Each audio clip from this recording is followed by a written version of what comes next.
সরকারের বিভিন্ন তথ্যকে, যা জনগণের জানার অধিকার আছে এমন সকল তথ্যকেই বিধি এবং আইন মোতাবেক তুলে ধরা, এবং সেক্ষেত্রে আপনারাই হলেন মাধ্যম, আপনাদের মাধ্যমেই আমরা সেটা তুলে ধরব।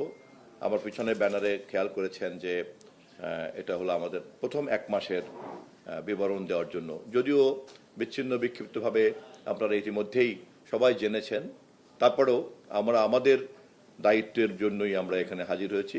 চেষ্টা করব প্রতি মাসে আমরা হাজির হতে। কখনো এমনও হতে পারে একটা পর্যায়ে গিয়ে আমরা এটাকে আরো ঘন ঘন করব, পাক্ষিক করতে পারি, সাপ্তাহিক করতে পারি, আর জরুরি সময় তো আছেই। তো এভাবে আমরা শুরু করতে যাচ্ছি আজকে। আমি প্রথমেই আপনাদের মাধ্যমে দেশবাসীকে সালাম জানাই, এবং তথ্য মন্ত্রণালয়ের পক্ষ থেকে যেহেতু কথা বলতে বসছি, এটাই প্রথম আনুষ্ঠানিকভাবে যেহেতু আপনাদেরকে ডেকেছি, সে কারণে আমি পরিচয় করিয়ে দিচ্ছি আমাদের এই মন্ত্রণালয়ের মাননীয় প্রতিমন্ত্রী ইয়াসের খান চৌধুরী, যিনি ময়মনসিংহ 9 থেকে নির্বাচিত জাতীয় সংসদ সদস্য, এবং আমার অত্যন্ত ঘনিষ্ঠ এবং স্নেহাস্পদ জনাব ইয়াসের খান চৌধুরী আমাদের প্রতিমন্ত্রী এই মন্ত্রণালয়ের। আমি পরিচয় করিয়ে দিচ্ছি আমাদের এই মন্ত্রণালয়ের দেখভাল করার জন্য মাননীয় প্রধানমন্ত্রীর উপদেষ্টা হিসাবে কাজ করছেন আমাদের অত্যন্ত পরিচিত একজন মুখ, ডাক্তার জাহেদুর রহমান। তা আমার খুবই সৌভাগ্য যে আমি এবং আমাদের তিনজনেরই সৌভাগ্য যে প্রথম এই প্রেস ব্রিফিংয়ে আমরা তিনজনই আপনাদের সামনে হাজির হতে পেরেছি। মন্ত্রণালয়ের সকলের পক্ষ থেকে আমাদের সচিব মহোদয় মাহবুব ফারজানাও আমাদের মাঝে উপস্থিত আছেন। আমি সময়ের সংক্ষিপ্ততার কারণে আমি আর অন্য কোনো আলোচনায় না গিয়ে সরাসরি আমরা আমাদের যে রিপোর্ট বা প্রতিবেদন দিতে চাচ্ছি আপনাদেরকে, আমি সেখানে চলে যাচ্ছি। আপনারা সবই জানেন গত 12 ফেব্রুয়ারির নির্বাচন কোন প্রেক্ষাপটে অনুষ্ঠিত হয়েছে। আপনারা এও জানেন 10ম জাতীয় সংসদ নির্বাচনে 151টি আসনকে বিনা প্রতিদ্বন্দ্বিতায় নির্বাচিত করে বাংলাদেশে আবারও ভোটাধিকারকে কক্ষিগত করার একটা সংস্কৃতি শুরু করা হয়েছিল। যেই ভোটের দিন সংখ্যাগরিষ্ঠ মানুষের ভোট দেওয়ার প্রয়োজনই পড়ে না, সংবিধান অনুযায়ী তাকে ভোট বলে কিনা এই প্রশ্নও তখন উঠেছিল। আপনারা 11শ জাতীয় সংসদ নির্বাচনের কথাও নিশ্চয়ই আপনাদের মনে আছে, যা সারা পৃথিবীতে নিশিরাতের ভোট বলে পরিচিত। এবং সেই নির্বাচনের প্রেক্ষাপট আমি বর্ণনা করে চর্বিত চর্বণ করতে চাই না। কিভাবে একটা নির্বাচনী ব্যবস্থাকে ধ্বংস করা হয়েছে এবং কিভাবে সেই নির্বাচনী ব্যবস্থা ধ্বংসযজ্ঞের সঙ্গে আমাদের দেশের রাজস্ব থেকে যারা বেতন পায় সেই সমস্ত আইন শৃঙ্খলা বাহিনী সহ বিভিন্ন জোনকে, বিভিন্ন বাহিনীকে, বিভিন্ন প্রতিষ্ঠানকে কিভাবে যুক্ত করা হয়েছে, এবং প্রমাণ হয়েছে যে রাষ্ট্রকেই দলীয়করণ করা হয়েছে। আপনারা 12শ জাতীয় সংসদের নির্বাচনের ইতিহাস নিশ্চয়ই আপনাদের মনে আছে। বিএনপির বেশিরভাগ নেতারাই, আমি সহ, কারাগারের মধ্যে আমরা আটকা ছিলাম, এবং দেশের প্রায় সকল বিরোধী দলই নির্বাচন বর্জন করেছে। একমাত্র সরকারি তোষামতকারী দলের তোষামতকারী জোট বাদে আর কেউই অংশগ্রহণ করেনি, এবং অভূতভাবে স্বতঃস্ফূর্তভাবে দেশের প্রায় 90% লোক সেই ভোটকে বর্জন করে 2024-এর 5ই আগস্টের গণ অভ্যুত্থানের প্রেক্ষাপটের একটা বার্তা দিয়েছিল যে দেশের 90% লোক ভোট বর্জন করে, সেই ভোট বর্জনকারীরা যে বিক্ষোভে পরিণত করবে, এটাই ইতিহাসের শিক্ষা। কিন্তু তৎকালীন সরকার সেই শিক্ষা গ্রহণ করে নাই। এই প্রেক্ষাপটেই 2024-এর 5ই আগস্ট এবং তার প্রেক্ষাপটেই আমরা আমাদের কাছে পেয়েছি গত 12ই ফেব্রুয়ারির জাতীয় সংসদ নির্বাচন, যা এ পর্যন্ত আমাদের দেশের অনুষ্ঠিত 13টি নির্বাচনের মধ্যে সবচেয়ে স্বচ্ছ এবং পরিচ্ছন্ন এবং অবাধ। সেই নির্বাচনের মধ্য দিয়ে আমাদের নেতা দেশনায়ক তারেক রহমানের নেতৃত্বে আমরা 2/3 বেশি আসন পেয়েছি। আমি আমার বক্তব্যের এই প্রসঙ্গে জাতিকে ধন্যবাদ জানাই, সমস্ত ভোটারদেরকে ধন্যবাদ জানাই, ভোটের সঙ্গে সংশ্লিষ্ট সকল returning officer, assistant returning officer, presiding officer, polling officer, সকল কর্মকর্তা, আইন শৃঙ্খলা বাহিনী, সকলকে আমরা ধন্যবাদ জানাই। এরকম একটি অবাধ নির্বাচনকে তারা সংগঠিত করেছেন, এবং তাদের কারণেই আমরা এরকম একটা নির্বাচন বহুদিন পরে পেয়েছি। এবং আমি প্রধান নির্বাচন কমিশনার সহ নির্বাচন কমিশনকেও আন্তরিকভাবে ধন্যবাদ জানাই দেশবাসীর পক্ষ থেকে। আমাদের সরকার 17 ফেব্রুয়ারিতে শপথ নিয়েছে। মাননীয় প্রধানমন্ত্রী তারেক রহমানের নেতৃত্বে আমরা আমাদের এই সরকারের যাত্রা শুরু করেছি 18 তারিখের ক্যাবিনেট মিটিংয়ের মধ্য দিয়ে, এবং তখন থেকে আজ পর্যন্ত আমরা আমাদের আজও বিকাল 4টায় আমরা আবার ক্যাবিনেট মিটিংয়ে বসব। আমরা আমাদের সবচেয়ে বেশি গুরুত্ব দিয়েছি নির্বাচনকালীন সময় জনগণের কাছে যে প্রতিশ্রুতি এবং ওয়াদাগুলি দিয়েছি, সেই ওয়াদাগুলিকে বাস্তবায়ন করাটাকেই আমরা আমাদের কর্মকাণ্ডের প্রধান কেন্দ্রবিন্দুতে রূপান্তরিত করেছি। আপনারা যদিও জানেন, তবুও আজকে কিছুটা সংগঠিতভাবে আপনাদের সামনে আমরা আমাদের সরকারের সেই সমস্ত গৃহীত পদক্ষেপ সম্পর্কে আপনাদের সামনে হাজির করছি। আমাদের এই তৎপরতাগুলির মূলত সামাজিক সুরক্ষা, অর্থনীতি, প্রশাসন, শিক্ষা, স্বাস্থ্য, নিরাপত্তা ও রাষ্ট্রীয় মূল্যবোধের প্রতিটি অঙ্গনকেই আমরা স্পর্শ করার চেষ্টা করেছি। প্রথমেই আমি আপনাদের সামনে বিনীতভাবে হাজির করছি আমাদের ফ্যামিলি কার্ড কর্মসূচি অগ্রগতি। আপনারা জানেন, সর্বশেষ আদমশুমারি অনুযায়ী দেশে 4,10,00,000 পরিবার আছে, এবং আমাদের প্রতিশ্রুতি অনুযায়ী এই প্রতিটি পরিবারের প্রধান নারী সদস্যকে আমরা ফ্যামিলি কার্ড দিব, এবং তার পাইলট প্রজেক্টের কাজ আমরা ইতিমধ্যেই শুরু করেছি। সরকারের মাত্র 21 দিনের মাথায় মাননীয় প্রধানমন্ত্রী এই পাইলট কর্মসূচি উদ্বোধন করেছেন ঢাকা 17 আসনের একটা প্রকাশ্য জনসমাবেশের মধ্য দিয়ে। আপনারা সকলেই সেখানে সেই দৃশ্য বা আপনারা দেখেছেন, এবং ইতিমধ্যেই 37,000-এরও বেশি পরিবারকে, প্রায় 38,000 পরিবারের মতো ফ্যামিলি কার্ড বিতরণ করা হয়ে গিয়েছে। এরা প্রতি মাসে 2,500 টাকা করে সহায়তা পাবেন, এবং এই পাইলট প্রজেক্ট পর্যায়ক্রমে চলতে চলতে আমরা দেশে 4,10,00,000 পরিবারের প্রধান নারী সদস্যকেই আমরা এই ফ্যামিলি কার্ডের আওতায় নিয়ে আসবো। হ্যাঁ, আমি বলেছি এটা। এবং এই কাজটা আমরা শুরু করেছি নির্বাচনের কালির দাগ মুছে যাওয়ার আগেই, মাত্র 21 দিনের মাথায় এই কাজ মাননীয় প্রধানমন্ত্রীর নেতৃত্বে আমরা করেছি। আমরা ইতিমধ্যেই ইমাম, মুয়াজ্জিন ও ধর্মীয় সেবকদের সম্মানী ভাতা দেওয়ার কাজ শুরু করেছি, যা আমাদের প্রতিশ্রুতি ছিল।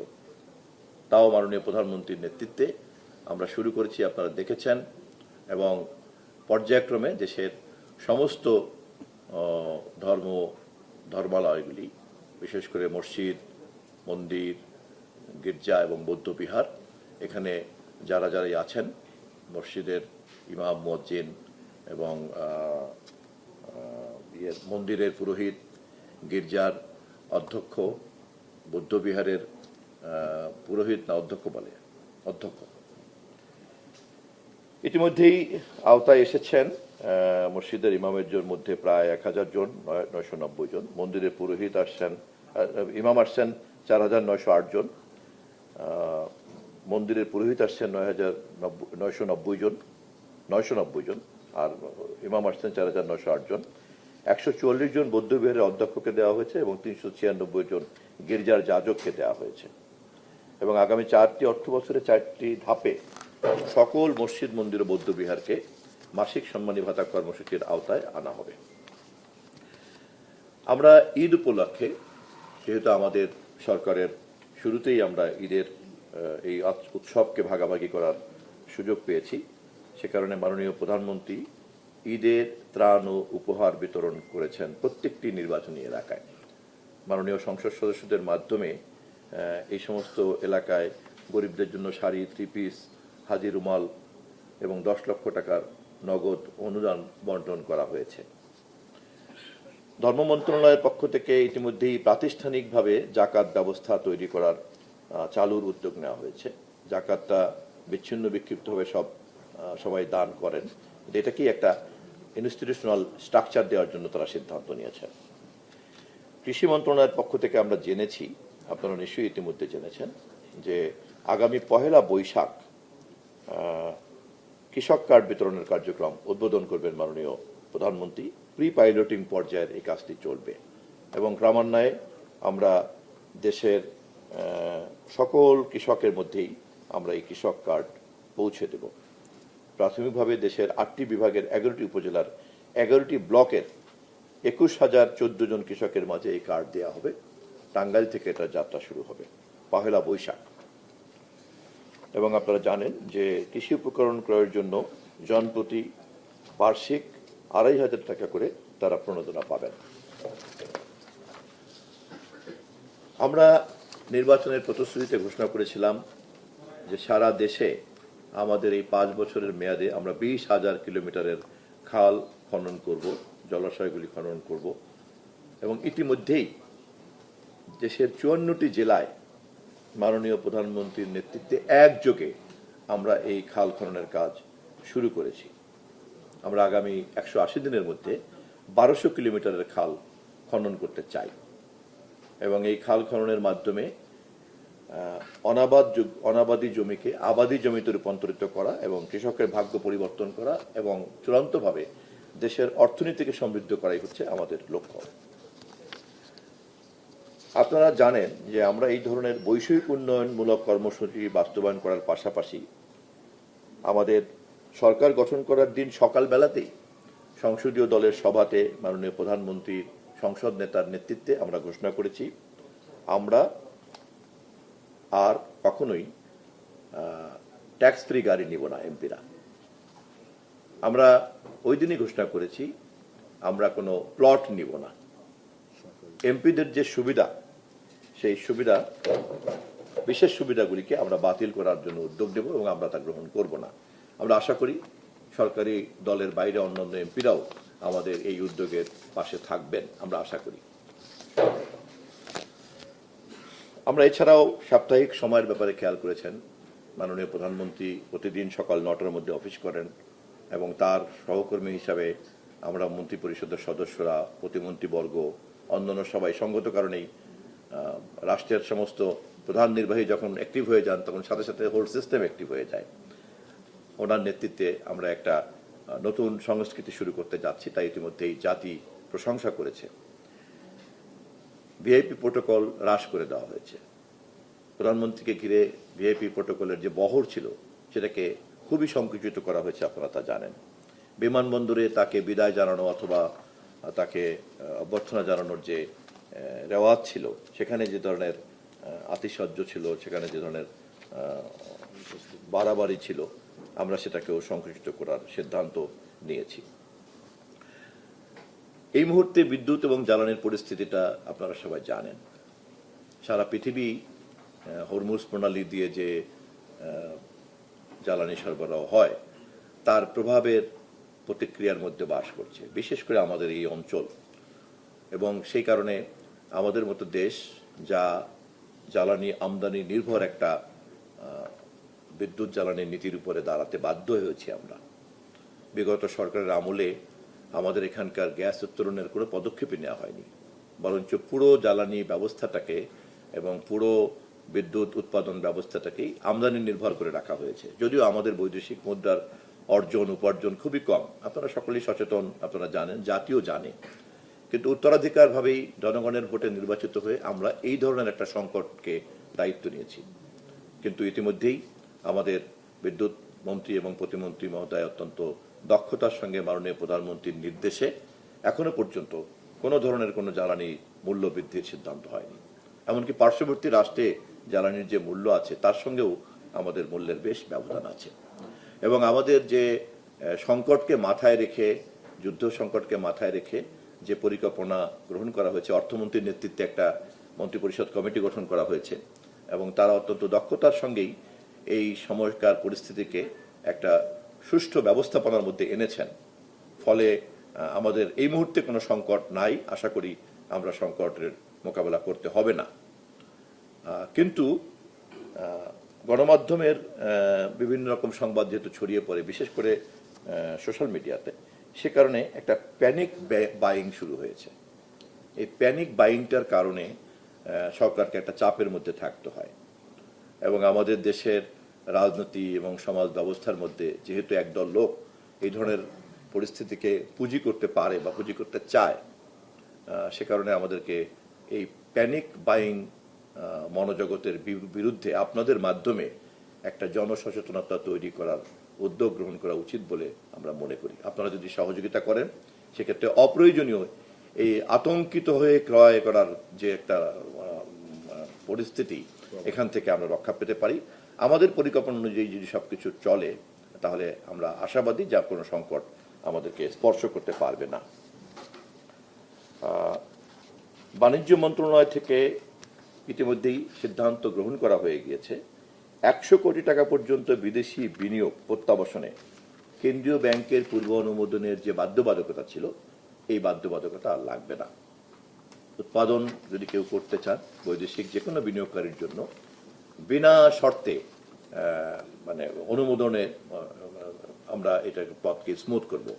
শুধুমাত্রই দেশের স্বার্থের জন্য যে সংশ্লিষ্ট যে আইনগুলি সে বিষয়গুলিতে আমরা খেয়াল রাখবো। ট্যাক্স, ভ্যাট ইত্যাদি বিষয়গুলিতে শুধু খেয়াল রাখা হবে।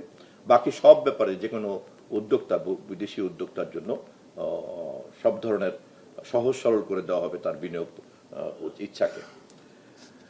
শ্রম কর্মসংস্থান মন্ত্রণালয়ের পক্ষ থেকে আপনারা খেয়াল করেছেন যে আমরা এবারের ঈদের আগে বিশেষ করে গার্মেন্টস শ্রমিকদের মতো এরকম অনানুষ্ঠানিক যে সমস্ত খাত আছে সেই সমস্ত খাতে, বেসরকারি যে খাতগুলি আছে সেই সমস্ত খাতে যে বেতন, বকেয়া এবং ঈদ বোনাস এইটার প্রাপ্তি নিয়ে প্রতি বছর কিন্তু একটা সামাজিক সংকট তৈরি হয়, আইন শৃঙ্খলা পরিস্থিতির অবনতি ঘটে, উৎপাদন তো ব্যাহত হয়, উদ্যোক্তা এবং শ্রমিক পক্ষের মধ্যে অসন্তোষ তৈরি হয়। আমরা আশা করি আপনাদের কাছ থেকে আমরা প্রশংসা পাবো যে আমরা অত্যন্ত দক্ষতার সঙ্গে এবারের বকেয়া বেতন এবং ঈদ বোনাস সময় মতো পরিশোধের ব্যবস্থাপনা করতে পেরেছি এবং এই খাতে প্রায় 2,500 কোটি টাকা বরাদ্দ দেওয়া হয়েছে যাতে এই স্মুথলি এটা ঠিক থাকে। কারণ আমাদের দেশের গার্মেন্টসের জগৎটা হচ্ছে আমাদের বৈদেশিক মুদ্রা অর্জনের সবচেয়ে বড় মাধ্যম, এরপরই থাকে রেমিটেন্স। ফলে এই দুটো জায়গাতে আমাদের সবসময় যত্নের সঙ্গে খেয়াল রাখতে হয়। সে কারণেই এবারে আমরা ঈদ বোনাস এবং বকেয়া বেতন নিয়ে গার্মেন্টসের সহ অন্যান্য শিল্প জগতের ক্ষেত্রে আমরা খুব সতর্ক ছিলাম এবং সর্বশক্তিমানের কাছে কৃতজ্ঞতা আদায় করি যে কোনো ধরনের কোনো বিশৃঙ্খলা ছাড়াই আমরা এই কাজটা শেষ করতে পেরেছি। শিল্প মন্ত্রণালয় ইতিমধ্যেই রুগ্ন বন্ধ শিল্প প্রতিষ্ঠান পুনরায় চালু করার সিদ্ধান্ত নিয়েছে। পর্যায়ক্রমে এগুলি চালু করে কর্মসংস্থান বৃদ্ধি করার উদ্যোগ নেওয়া হবে। স্থানীয় উদ্যোগে কর্মসংস্থান বৃদ্ধি করার জন্য যে পদক্ষেপগুলি নেওয়া যায়, বিশেষ করে আপনার স্বল্প ব্যবহৃত ইকোনমিক জোন, ইপিজেড, রিসিক এলাকা, হাইটেক পার্ক ও ইন্ডাস্ট্রি ক্লাস্টারের তালিকা প্রস্তুত করে সেখানে সম্ভাবনাময় ব্যবসার উদ্যোক্তাকে সহযোগিতা দেয়া। আমরা স্বাস্থ্য মন্ত্রণালয়ের ক্ষেত্রে ই হেলথ কার্ড ও চিকিৎসা কেন্দ্র স্বাস্থ্যসেবা পৌঁছাতে আমরা উদ্যোগ নিতে যাচ্ছি এবং 1 লক্ষ স্বাস্থ্যকর্মী নিয়োগ শুরু করা হয়েছে, যার শতকরা 80% হবেন নারী। এবং আমরা যদি একবার এই কাজটা করে ফেলতে পারি, ই হেলথ কার্ড এবং হেলথ সার্ভিস, তাহলে ধীরে ধীরে দেখা যাবে যে রাষ্ট্র একটা বড় দায়িত্ব নিয়ে ফেলতে পারবে। মানুষের স্বাস্থ্য সেবার মৌলিক কাজটা ধীরে ধীরে আমরা রাষ্ট্রের হাতে নিতে পারবো। এর প্রাথমিক কাজটা হচ্ছে একটা ইলেকট্রনিক স্ট্রাকচারের মধ্যে তাদেরকে নিয়ে আসা, রেজিস্ট্রেশন সিস্টেমের মধ্যে নিয়ে আসা। ডেঙ্গু অত্যন্ত ভয়াবহ একটা প্রবণতার মধ্যে আমরা আছি এবং নগর জীবনে বিশেষ করে এটা একটা আতঙ্কের নাম হয়ে গিয়েছে ডেঙ্গু। ফলে আমরা আগাম সতর্কতা, মাননীয় প্রধানমন্ত্রী ক্যাবিনেট বৈঠকেই এটা উল্লেখ করেছেন যে এই ক্ষেত্রে আমরা প্রতিকারের চাইতে প্রতিষেধক নীতির মধ্যেই যাব। Prevention is better than curation. তো সেই কারণে আমরা আগের থেকেই এই ব্যাপারে সতর্ক থাকার জন্য স্বাস্থ্য মন্ত্রণালয়ের পক্ষ থেকে ইতিমধ্যে পদক্ষেপ নেওয়া হয়েছে। স্বরাষ্ট্র মন্ত্রণালয়ের দায়িত্বে যারা আমাদের মাননীয় মন্ত্রী সালাউদ্দিন সাহেব প্রতিদিনই আপনাদের উদ্দেশ্যে কথা বলছেন, আপনারা জেনেছেন, তবু আমি বিনয়ের সঙ্গে আপনাদেরকে মনে করিয়ে দিই, চাঁদাবাজির বিরুদ্ধে আমাদের যে ঘোষণা, তারপরে নারীদের নিরাপত্তা এবং সেটাকে বিবেচনায় রেখে পিঙ্ক বাস চালু করা, তাদের জন্য নিরাপদ বাসের জন্য নারী ড্রাইভার, নারী কন্ডাক্টর সহ একেবারেই নারীদের ব্যবহার জন্য পিঙ্ক বাস প্রথম পর্যায়ে 17টার মতো, যার মধ্যে ইতিমধ্যেই 9টা বাস চালু হয়ে গিয়েছে। আপনারা দেখেছেন যে অবৈধ দোকানপাট উচ্ছেদ করার জন্য আমরা ইতিমধ্যেই সিদ্ধান্ত নিয়েছি। তারপরে জুলাই যোদ্ধাদের, যদিও এটা স্বরাষ্ট্র মন্ত্রণালয়ের বিষয় না, এটা একটা রাজনৈতিক বিষয়, এই প্রসঙ্গে জাস্ট মনে উঠলো বলে ফেলি। জুলাই যোদ্ধাদেরকে দায় মুক্তি দেওয়ার জন্য আমাদের যে একটা সর্বসম্মত রাজনৈতিক অবস্থান আছে, সেটাও আমরা গতকালকে পার্লামেন্টের বিশেষ কমিটিতে সর্বসম্মত সিদ্ধান্ত নিয়েছি। আগামী সংসদে জুলাই যোদ্ধাদের দায় মুক্তির বিলকে আমরা আইনে পরিণত করব। আমরা প্রথম দিকে খুব জরুরি যে দু একটা ইফতার, এতিমদের সঙ্গে ইফতার, ইমামদের সঙ্গে ইফতার বাদে মাননীয় প্রধানমন্ত্রী সহ রাষ্ট্রীয় সকল ইফতার খরচকে আমরা সীমিতকরণ করে ফেলেছি এবং বিদ্যুৎ সাশ্রয়ের জন্য ব্যবস্থা নেওয়া হয়েছে। মাননীয় প্রধানমন্ত্রীর কার্যালয় থেকে শুরু করে সমস্ত কার্যালয়ে বিদ্যুৎ ব্যবহারের পরিমাণ প্রায় অর্ধেকে আমরা নামিয়ে নিয়ে আসছি। এটা শুধুমাত্র আজকের প্রেক্ষিতে তা না, এটা প্রয়োজনের অতিরিক্ত খরচ করব না এমন একটা সংস্কৃতির মধ্যে আমরা রাষ্ট্রের সকল পর্যায়ের ব্যক্তিবর্গকে নিয়ে আসতে চাই। কারণ আমরা যারা এই দায়িত্ব পালন করি, আমরা যদি নিজেরা এটা চর্চা না করি তখন জনগণকে কিন্তু এই কথা বলতে পারবো না। সেজন্য আমরাই প্রথমে এটা শুরু করতে উদ্যোগ নিয়েছি মাননীয় প্রধানমন্ত্রীর নির্দেশে। ইতিমধ্যেই 25শে ফেব্রুয়ারি জাতীয় শহীদ সেনা দিবস ঘোষণা এবং পালন করা শুরু হয়েছে এবং আমরা এই হত্যাকাণ্ডের স্বচ্ছ বিচারের জন্য আমরা গুরুত্ব আরোপ করেছি। বিমান চলাচল মন্ত্রণালয়ের কাছ থেকে আমরা জেনেছি, আপনারা ইতিমধ্যেই নিশ্চয়ই গণমাধ্যমের কারণে জেনেছেন, যে তৃতীয় টার্মিনাল চালুর উদ্যোগ খুব দ্রুত নেওয়া হবে। কারণ আমাদের এখানে যে এয়ার ট্রাফিক, এটা থার্ড টার্মিনালকে শুরু না করলে যে চাপটা পড়ছে বিশেষ করে বিদেশি থেকে আসা যাত্রীদের উপরে, যাওয়ার উপরে, তো এটা যত দ্রুত সম্ভব এটা চালুর জন্য সিদ্ধান্ত নিয়েছে বিমান মন্ত্রণালয়। এবং বিমানবন্দর ও চলন্ত ট্রেনে ফ্রি ইন্টারনেটের ব্যবস্থা করছে। ঢাকা, চট্টগ্রাম ও সিলেটের যে বিমানবন্দরগুলি, শাহজালাল, শাহ আমানত ও এমএজি ওসমানী বিমানবন্দরে উন্নত দেশের মতো ফ্রি ওয়াইফাই ব্যবস্থার নির্দেশ দেওয়া হয়েছে এবং সৈয়দপুরেও এটা যুক্ত হয়েছে। তার মানে এখন দেশের প্রায় বড় বড় বিমানবন্দরগুলিতে সব জায়গাতে ফ্রি ওয়াইফাই এর সার্ভিস দেওয়া হচ্ছে আমাদের সরকার আসার পরে। যুব ও ক্রীড়া মন্ত্রণালয়ে খেলাধুলাকে পেশা হিসাবে ঘোষণা করার যে প্রতিশ্রুতি আমাদের নেতা মাননীয় প্রধানমন্ত্রী ঘোষণা করেছিলেন, সেটাকে বাস্তবায়ন করার জন্য উদ্যোগ গ্রহণ করেছে। ইতিমধ্যেই চতুর্থ শ্রেণী থেকে খেলাধুলাকে বাধ্যতামূলক করা হবে বলে নির্দেশ জারি করা হয়েছে এবং 7টি ক্যাটাগরির খেলা, বিশেষ করে ফুটবল, ক্রিকেট, দাবা, martial art, volleyball, badminton, athletics এবং সাঁতার, এটাকে শিক্ষা কার্যক্রমে অন্তর্ভুক্ত করার জন্য আনুষ্ঠানিক পত্রের মাধ্যমে অনুরোধ জানানো হয়েছে, যাতে প্রাথমিক বিদ্যালয় পর্যায় থেকে শিক্ষার্থীরা নিয়মিত ক্রীড়া চর্চার সুযোগ লাভ করে। প্রতিটি উপজেলায় আমরা 21 জন করে দক্ষ ক্রীড়া শিক্ষক নিয়োগ করার জন্য শিক্ষা মন্ত্রণালয়কে ইতিমধ্যেই পত্র পাঠানো হয়েছে। নতুন করে স্পোর্টস কর্মসূচির মাধ্যমে 12 থেকে 14 বছরের প্রতিভাবান ক্রীড়া শিক্ষার্থীদের বৃত্তি প্রদান করা হবে, যা আগামী 30শে এপ্রিল মাননীয় প্রধানমন্ত্রী উদ্বোধন করবেন। তিনি সম্মতি দিয়েছেন।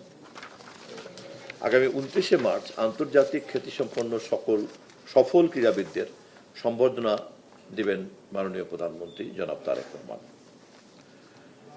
স্থানীয় সরকার মন্ত্রণালয়ের পক্ষ থেকে উদ্যোগ নেওয়া হয়েছে রাজধানী ঢাকাতে 100টি ওয়ার্ডের মধ্যে কমপক্ষে 50টি, 2টি বা 3টি ওয়ার্ড মিলিয়ে যাতে জমি অধিগ্রহণ করে নতুন করে মাঠ তৈরি করা যায়। কারণ মাঠ ছাড়া একটা সুস্থ স্বাভাবিক নাগরিক বাসযোগ্য পরিবেশ তৈরি করা যায় না। এই জন্য আমরা বিশেষ করে প্রবীণদের জন্য যে ওয়াকওয়ে তৈরি করা হবে ওই মাঠকে ঘিরেই ইতিমধ্যেই জমি অধিগ্রহণপূর্বক খেলার মাঠ স্থাপনের বিষয়ে ডিও প্রেরণ করা হয়ে গিয়েছে। অর্থ মন্ত্রণালয় থেকে তো আপনারা নিশ্চয়ই জেনেছেন, খুবই আলোচিত ঘটনা। আমরা প্রথম দিনই এই সিদ্ধান্ত নিয়েছি ক্যাবিনেটে, প্রায় 12 লক্ষ ক্ষুদ্র ও প্রান্তিক কৃষকের সর্বোচ্চ 10 লক্ষ টাকা পর্যন্ত ঋণ সুদে মূলে 10,000 টাকা পর্যন্ত ঋণ, কৃষি ঋণ সুদে মূলে মওকুফ করার সিদ্ধান্ত ইতিমধ্যেই বাস্তবায়ন করা হয়ে গিয়েছে, আপনারা এটা দেখেছেন। প্রবাসী কল্যাণ ফাউন্ডেশনের আইন 2026 এর খসড়া ইতিমধ্যে প্রণয়ন করা হয়ে গেছে।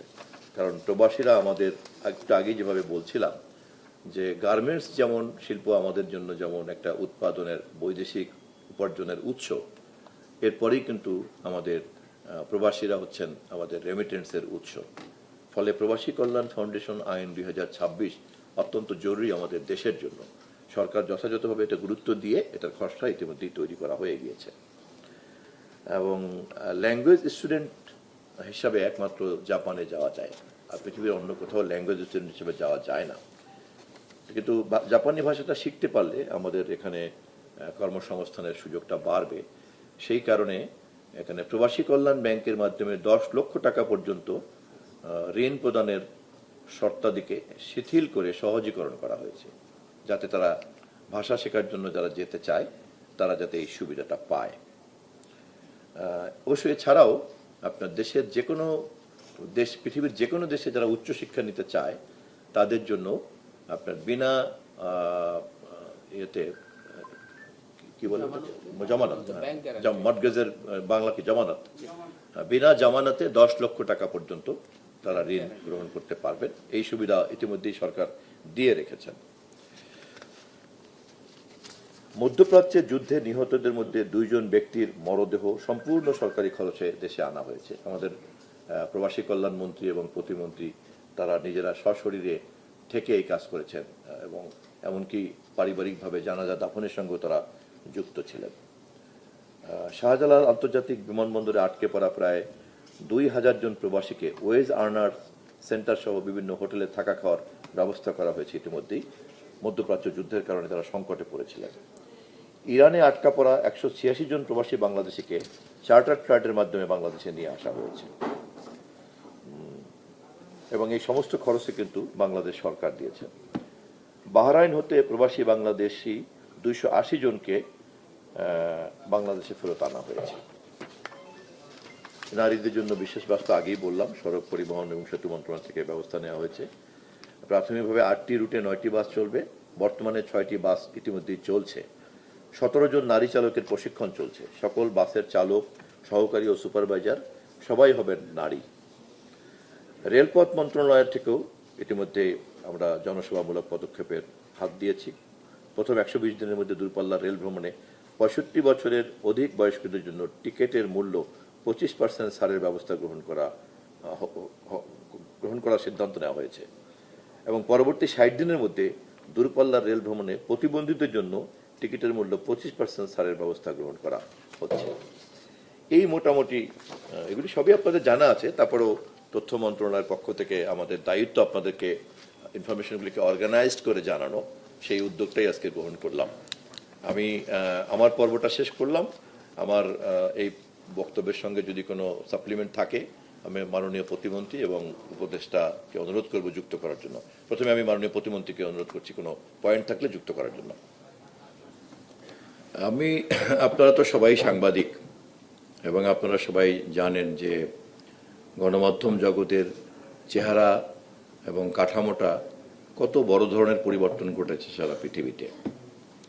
আপনারা দেখেছেন যে প্রতিষ্ঠিত মিডিয়া হাউসের চাইতে একজন ইউটিউবারের প্রভাব প্রতিপত্তি এবং পরিধি অনেক বেশি বেড়ে গিয়েছে এবং এটা সবটাই কিন্তু তথ্য প্রযুক্তি এবং এখনকার যে কমিউনিকেশন সায়েন্স তার যে রূপান্তরিত পরিস্থিতি সেটার কারণে। অনলাইন পত্রিকা, IPTV এই ধরনের যে প্ল্যাটফর্মগুলি তৈরি হয়েছে, ফলে আগের মতো কিন্তু আমরা বা সরকার চাইলেই পুরনো নিয়ন্ত্রণের যে আইন কাঠামো তার আওতার মধ্যে কিন্তু এগুলি পড়ে না। আবার এগুলি কিন্তু আমাদের সভ্যতার অনুষঙ্গতে পরিণত হয়েছে। ফলে পুরো ব্যাপারটাই একটা স্ট্র্যাটেজিক ডিসকাশন। ছোটোখাটো বিষয় নিয়ে কথা বলা যায়, অমুকটা কী হবে তমুকটা কী হবে, কিন্তু আমরা এরকম কোনো পিসমিল কথাবার্তা না বলে গণমাধ্যম সংক্রান্ত একটা বিষয়ে আপনাদের মতো স্টেক হোল্ডারদেরকে সাথে নিয়েই একটা স্ট্র্যাটেজিক মুভ নিতে চাই। এই জন্য আমি কোনো বিচ্ছিন্ন বিক্ষিপ্ত মন্তব্য করতে চাচ্ছি না আপাতত। আর ব্যক্তিগত মালিকানাধীন কোনো প্রতিষ্ঠানে কে তার কর্মকর্তা কর্মচারীদেরকে রাখবেন কি রাখবেন না, এটার তো তার একটা এখতিয়ার এবং ক্ষমতা আছে। আবার তথ্য মন্ত্রণালয়ে যে কোনো ধরনের গণমাধ্যম কর্মীদের এক ধরনের নিরাপত্তা এবং নিরাপদ পরিবেশ নিশ্চিত করার একটা নৈতিক দায়িত্ব আছে। কিন্তু এই নৈতিক দায়িত্ব পালন করার জন্য কোনো উদ্যোক্তার প্রতি কী পরিমাণ চাপ প্রয়োগ করা যাবে তার কিন্তু কোনো আইন নাই। ফলে সবটাই কিন্তু আমাদেরকে একটা স্ট্র্যাটেজিক ডিসকাশনের মধ্যে আনতে হবে। আমি আপনাদের সকলের সহযোগিতা চাই এই বিষয়ে। আরেকটা বিষয় হলো যে যেটা আপনারা করতে পারেন না এই সময়ের মধ্যে যদি বলেন। ধন্যবাদ। আপনার উদ্বেগ এবং আপনার পরামর্শ গুরুত্বের সঙ্গে গ্রহণ করলাম এবং যথাযথ জায়গায় পৌঁছে দিব। মাননীয় মন্ত্রী, আমার এটার সাথে আপনার বক্তব্যের সাথে আমার একটু সম্পর্ক প্রশ্ন ছিল। দুইটা বিষয়, একটা প্রথম হলো আপনাদেরকে ধন্যবাদ জানাচ্ছি যে সরকার অনেকগুলো পজিটিভ উদ্যোগ নিয়েছে এবং আপনারা যে কাজগুলো করতেছেন এইটা করতে পারলে দেশের মানুষের জন্য খুবই উপকার পাবে। আমি সাংবাদিক সমাজের জন্য বলছি যে আপনার মন্ত্রণালয়ের অধীনে আমরা যারা গণমাধ্যম কর্মী তাদের নিরাপত্তার বিষয়গুলো আছে, পাশাপাশি বেতন কাঠামো যে নবম ওয়েজ বোর্ড একটা বাউতাবাজির ওয়েজ বোর্ড দিয়েছিল বিগত সরকার, আওয়ামী লীগ সরকার, এটা কোনো বাস্তবায়ন হয় নাই এবং এটা সাংবাদিকদের বিরুদ্ধে গেছে। হ্যাঁ, তো সেখানে দশম ওয়েজ বোর্ড বাস্তবায়ন আমরা মানে আমাদের বর্তমান বাজারের সাথে মিল রেখে দ্রব্যমূল্যের যে দাম বেড়েছে, দশম ওয়েজ বোর্ড আপনারা করবেন কিনা এবং বাস্তবায়ন করবেন কিনা। আরেকটা বিষয় বলছে যে সাংবাদিক হিসাবে যদি কেউ কারাগারে থাকে আমাদের আপত্তি নেই, তারা মুক্তি পাইতে, কিন্তু গণহত্যার সাথে যারা জড়িত, যারা শেখ হাসিনার খুনকে উৎসাহিত করেছে এবং এই খুনের সাথে বিভিন্নভাবে জড়িত, এদের বিষয়ে এদের যদি মুক্তির ব্যবস্থা করা হয় জনমনে বিরূপ প্রতিক্রিয়া তৈরি হবো কিনা। আমরা তো আপনারা বসছেন, হঠাৎ করে এসে এখানে মন্ত্রী হয়ে যান না, এর মধ্যে একটা বিশাল ঘটনা ঘটছে 5 তারিখের আগে, 5ই আগস্টের আগে, যে গণহত্যা এই দেশে চলছে, এটার পক্ষে যারা নাই, গণহত্যার বিপক্ষে মানে বিপক্ষে আর কি। আপনার প্রশ্ন বুঝছি, ধন্যবাদ। আচ্ছা, আরেকটা বিষয় হলো আপনাদের মন্ত্রণালয়ের অধীনে আমি বলি, আপনার মনে হয় একটা প্রশ্ন করলে সবাই সুযোগ পাবে, একজন 3টা প্রশ্ন আমি শুধু আরেকটা কথা বলতেছি যে প্রশাসনের ব্যাপারটা আসছে, এখনো ফেসিবাদের দোসররা আপনার মন্ত্রণালয়ের অধীনে বিটিভি, বাসস, পিআইবি সকল জায়গায় ফেসিবাদের দোসররা বিচরণ করে, এমনকি আপনার মন্ত্রণালয় ফেসিবাদের দোসরদের ভরা, সেটা পরিষ্কার করবেন কিনা, এটাই আমার ধন্যবাদ আপনাকে, এটি আমার প্রশ্ন।